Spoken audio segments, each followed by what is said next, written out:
हमारे जवानों के जो सर काट लिए गए थे और उसके बाद भारत के विदेश मंत्री जयपुर जाकर के पाकिस्तान के मेहमानों को बिरयानी खिला रहे थे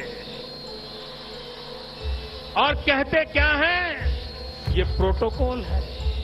ऐसा पहली बार होगा जब पाकिस्तान की जांच टीम भारत की जमीन पर आएगी। पठानकोट आतंकी हमले की जांच के लिए पाक जांच टीम आज दिल्ली पहुंच रही है। 29 मार्च को ये टीम पठानकोट एयरबेस जाएगी। इस टीम में 4 सदस्य हैं। पाकिस्तान अपनी हरकतों को छोड़ नहीं रहा है। चीन आए दिन आंखें दिखाता रहता है, हमारी धरती पर घुस जाता है। इतना ही नहीं, ब्रह्मपुत्रा की नदी का पानी रोकने पर उतारू है, अरुणाचल प्रदेश को हड़प करने पर उतारू है। मेरे भाइयों बहनों, क्या ये सब सेना की कमजोरी के कारण हो रहा है? ये पड़ोसी देश हमें परेशान कर रहे हैं, ये सेना की कमजोरी के कारण, सेना की कमजोरी के कारण। मित्रों, समस्या सीमा पर नहीं है, समस्या दिल्ली में है। ये सवाल उठाना कि चीनी सेना हमारे जमीन पर आ गई और हम सोते रहे, ये सरकार पर सवाल नहीं होता है, ये सेना पर ही सवाल होता है। क्योंकि पेट्रोलिंग की ड्यूटी सरकार की नहीं होती है, सेना की होती है। और हमारे देश में सेना की कोई इतनी आजादी है, हमारे अर्धसैनिक बलों को भी आजादी है कि वो जो पेट्रोलिंग ड्यूटी कर रहे हैं उसके लिए किसी पॉलिटिकल मास्टर से अपने कमांड नहीं लेते हैं। अगर आईटीबीपी के हटने के बाद वहां पर भारतीय सेना भी पहुंची और आप कहते हैं कि चीन ने हड़प ली हमारी जमीन, तो ये फिर सेना के ऊपर सवाल हो जाता है। मैं जानता हूं कि ये बहुत बड़ा रिस्क था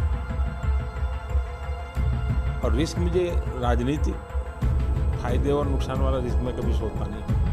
आइए आपको बताते हैं ये ऑपरेशन हुआ कैसे, किस तरह से ये जो 7 लॉन्चिंग पैड्स थे एलओसी में यानी पीओके, उसके पास किस तरह से ये हुआ और मोदी ने किस तरह से बदला लिया।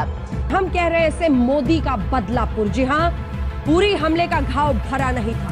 भारतीय सेना और भारत सरकार ने एक ऐसी रणनीति बनाई जिसके जरिए हम कई कदम आगे बढ़े हैं। हिपोक्रेसी की भी सीमा होती है। चीन को लेकर सरकार जितना इनकार करती है, उतना ही सरकार की तरफ से कुछ ऐसी खबरें आ जाती हैं कि जिससे लगता है कि उसके इनकार में वो सच्चाई नहीं है।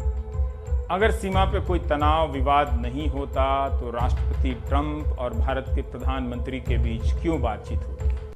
आईटी सेल और गोदी मीडिया के जमाने में आसान बात नहीं है कि राष्ट्रीय सुरक्षा के मसले पर आप सरकार से सवाल कर दें। तुरंत ही आपको देशभक्त से अलग देखा समझा जाने लगता है और गद्दार तक कहा जाने लगता है। ये बिक गई है गवर्नमेंट, अब गवर्नमेंट में कुछ नहीं है।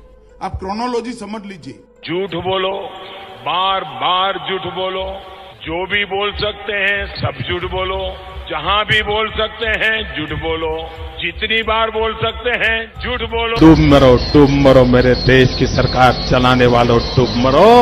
आपको शर्म आनी चाहिए।